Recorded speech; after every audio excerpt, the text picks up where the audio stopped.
পারমিতা হাঁপাতে হাঁপাতে গরমে ক্লান্ত হয়ে কোনো মতে অফিসে গিয়ে পৌঁছায়। আর সঙ্গে সঙ্গে তার শাশুড়ি মা রত্নাদেবী তাকে ফোন করে, কারণ রত্নাদেবী সবসময় তার বৌমাকে নিয়ে চিন্তা করে। কি হলো মা, আপনি আবার এখন আমাকে ফোন করলেন কেন? এই তো কিছুক্ষণ আগে আমি বাড়ি থেকে বেরোলাম, তাও আবার আপনি আমাকে এখন ফোন করছেন? আমার ফোনটা ব্যাগের মধ্যে থাকে আর রাস্তাঘাটে আমি ব্যস্ত থাকি, তাই আমাকে বারবার ফোন করে ডিস্টার্ব করবেন না। না বৌমা, আসলে আমি কিছুক্ষণ আগে টিভি খুলেছিলাম আর দেখছিলাম যে তুমি যে রাস্তা দিয়ে অফিসে যাও সেখানে একটা বড় অ্যাক্সিডেন্ট হয়েছে, তাই আমি ভীষণ ভয় পেয়ে গিয়েছিলাম।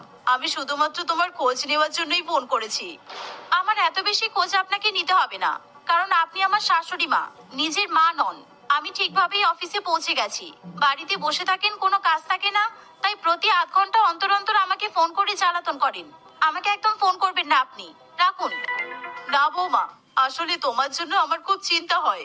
রাস্তাঘাটে একা চলাফেরা করো তো। রত্নাদেবীর কথা শেষ হতে না হতেই পারমিতা তার শাশুড়ি মায়ের মুখের উপর ফোনটা কেটে দেয়। আসলে পারমিতা খুবই ভাগ্যবতী ছিল, কারণ সে রত্নাদেবীর মতো ভালো শাশুড়ি মা পেয়েছে। কিন্তু কথাই আছে, লোকে ভালো জিনিসের মর্ম দেয় না। তাই পারমিতাও কখনো নিজের শাশুড়ি মাকে সম্মান করে না।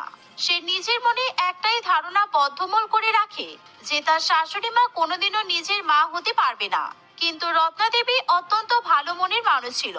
সে তার বৌমাকে নিজের ছেলের থেকেও বেশি ভালোবাসে। বৌমা যেহেতু চাকরি করে, তাই সে সবসময় তার বৌমার খোঁজ খবর নিয়ে থাকে। একদিন দুপুরবেলা, উফ, আজকে আমার কাজের কত চাপ, আমার আর ভালো লাগছে না। এই কর্পোরেট সেক্টরে কাজের চাপ আর নেওয়া যায় না। ঠিক এমন সময় পারমিতা দেখে যে তার ফোন বেজে উঠেছে। সে ফোন দেখে বুঝতে পারে তার শাশুড়ি মা তাকে ফোন করছে। এই দেখে পারমিতা আবার বিরক্ত হয়ে ওঠে। উফ মা, এই তো কিছুক্ষণ আগে আপনি ফোন করে খোঁজ নিলেন, আবার এখন কি হলো? আপনি কিন্তু এবার বেশি বাড়াবাড়ি শুরু করেছেন। বৌমা, দুপুরবেলা তুমি কিছু খেয়েছো কিনা সেটাই জিজ্ঞাসা করছিলাম। সকালবেলা তো ভালো করে ব্রেকফাস্ট করে যাওনি, তাই পেটে খিদে থাকতে পারে। আর তুমি আর আমার ছেলে ভালো করে না খেলে আমারও খাওয়া হয় না, তাই সময় মতো খেয়ে নিও, ঠিক আছে? একে আমার কাজের চাপ, তার উপর আপনার ফোনের ঝামেলা। দয়া করে আপনি খেয়ে নিন, না হলে আপনার শরীর খারাপ হলে আমাকে দেখতে হবে। আপনি ঠিক সময় মতো খেয়ে নেবেন, আমাকে নিয়ে চিন্তা করবেন না। এই বলে পারমিতা আবার ফোন কেটে দেয়। সে চাকরিরত মহিলা বলে তার অহংকারই আলাদা ছিল। সে বাড়ির কোনো কাজই করে না। শাশুড়ি মাই বাড়ির সমস্ত কাজ করে এবং বৌমার উপর কোনো রকম চাপ সৃষ্টি করে না বলে পারমিতা সংসারের ঝামেলা কিছুই বুঝতে পারে না। তাই সে সবসময় তার শাশুড়ি মায়ের সঙ্গে খারাপ ব্যবহার করে নিজেকে সেরা প্রমাণিত করতে চায়। শাশুড়ি মাকে মুখ ঝামটা দিয়ে ফোন কেটে দেওয়ার পর সে নিজের স্বামী তোতনকে ফোন করে। তোতন, তোমার মা কিন্তু এবার সব সীমা ছাড়িয়ে যাচ্ছে। উনি আমাকে ভীষণ বিরক্ত করছেন। আমি অফিসের কাছে ব্যস্ত থাকি আর উনি আমাকে হাজারবার ফোন করে আমি খেয়েছি কিনা, আমার শরীর কেমন আছে, আমার মাথা ব্যথা করছে কিনা, আমি চশমা পরেছি কিনা, সব বৃত্তান্ত জানতে চাই। আমার এত কৈফিয়ত দিতে ভালো লাগে না। ঠিক আছে পারমিতা, তুমি এত রাগ করছো কেন? মায়ের তো এখন বয়স হয়েছে, তাই উনি আমাকেও ফোন করেন। আর মারা সন্তানদের ফোন করবে, এতে ক্ষতি কি আছে? তবুও তুমি যখন বলছো, আমি মায়ের সাথে কথা বলে দেখবো। হ্যাঁ প্লিজ, তুমি তোমার মায়ের সঙ্গে কথা বলে বিষয়টা দেখো, কারণ এরপরে যদি উনি আমাকে বারবার ফোন করেন বা আমার কাছে নাক গলাতে আসেন, তাহলে আমি কিন্তু ওনাকে অপমান করে দেব। এই বলে পারমিতা ফোন রেখে দেয়। সন্ধ্যাবেলা কাজ হয়ে গেলে পারমিতা অফিসের বাইরে দাঁড়িয়ে থাকে আর তোতন গাড়ি করে অফিস থেকে এসে তার বউকে নিয়ে বাড়িতে ফেরে। প্রত্যেক দিনের মতোই শাশুড়ি মা আজকেও ছেলে এবং বৌমার জন্য রাত্রিবেলার খাবার রান্না করে রাখে।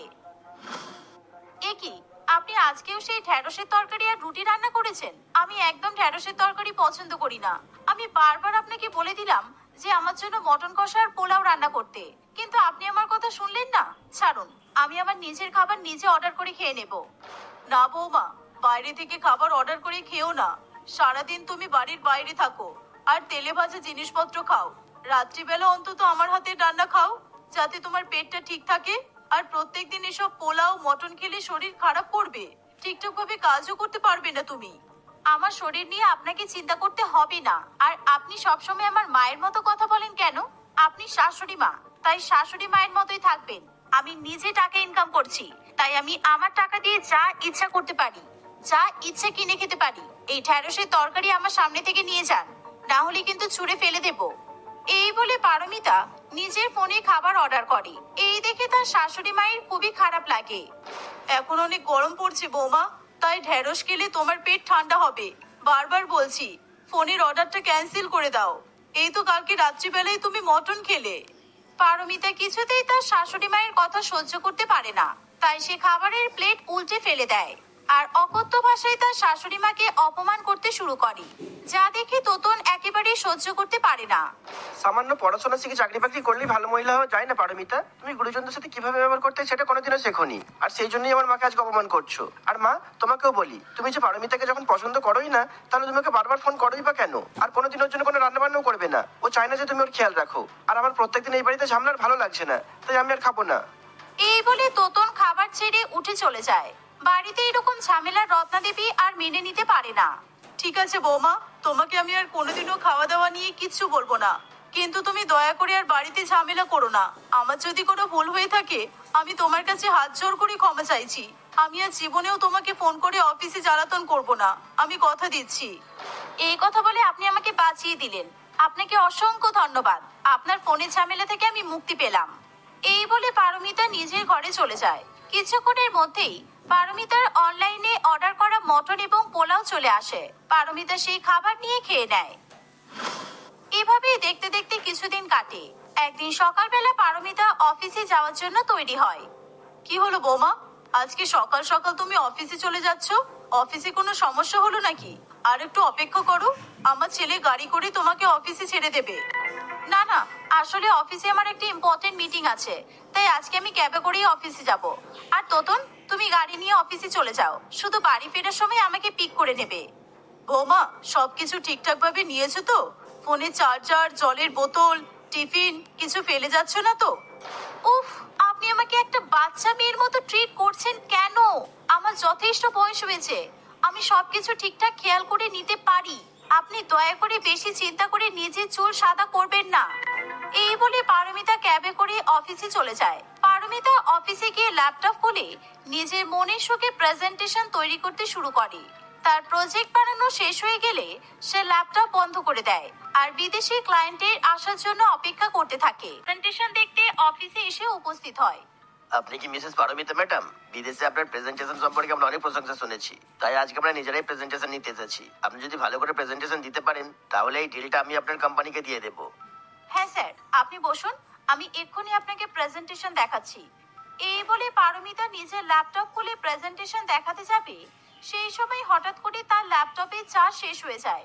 আর এই দেখে পারমিতা খুবই ভয় পেয়ে যায়। সে নিজের ব্যাগ হাতড়াতে শুরু করে, কিন্তু ব্যাগের মধ্যে সে ল্যাপটপে চার্জার খুঁজে পায় না। এমন পরিস্থিতিতে সে কি করবে কিছুই বুঝে উঠতে পারে না। ও গড, আমি মনে হয় ল্যাপটপের চার্জারটা বাড়িতেই ফেলে এসেছি। আমাকে শাশুড়ি মা বারবার করে বলেছিল সবকিছু দেখে শুনে নিয়ে আসতে, কিন্তু আমি তো ভালো করে কিছুই দেখিনি। দেখি একবার তোতনকে ফোন করে, যদিও আমাকে চার্জারটা দিয়ে যেতে পারে। এই বলে পারমিতা তার স্বামীকে ফোন করতে শুরু করে, কিন্তু তোতনের অফিসের নেটওয়ার্ক ভালো না থাকায় তোতনের ফোনে ফোন পৌঁছায় না। এমন পরিস্থিতিতে পারমিতা কেঁদে ফেলে। আপনি এইভাবে শুধু শুধু আমাদের সময় নষ্ট করছেন। আর আপনি যখন নিজের ল্যাপটপে চার্জ দেওয়ার ব্যাপারে এত কেয়ারলেস হতে পারেন, তাহলে আপনি আমার কোম্পানির ডিলের ব্যাপারে অতি কেয়ারলেস হবেন। তাই আমি আপনার প্রেজেন্টেশন দেখবো না, আমি চললাম। এই বলে জোনাথন পারমিতার কেবিন থেকে বেরিয়ে যাবে, সেই সময় সোনিয়া অর্থাৎ পারমিতার রিসেপশনিস্ট সেখানে চলে আসে। ম্যাডাম, এই নিন আপনার ল্যাপটপের চার্জার। আপনি মনে হয় এটা বাড়িতেই ফেলে এসেছিলেন, তাই আপনার শাশুড়ি মা এই চার্জারটা আমাকে দিয়ে গেলেন। আমি বললাম যে উনি যাতে আপনাকে নিজে এসে চার্জারটা দিয়ে দেন, কিন্তু আপনি যদি কাজে ব্যস্ত থাকেন, তাই উনি আপনাকে আর ডিস্টার্ব করতে চাননি।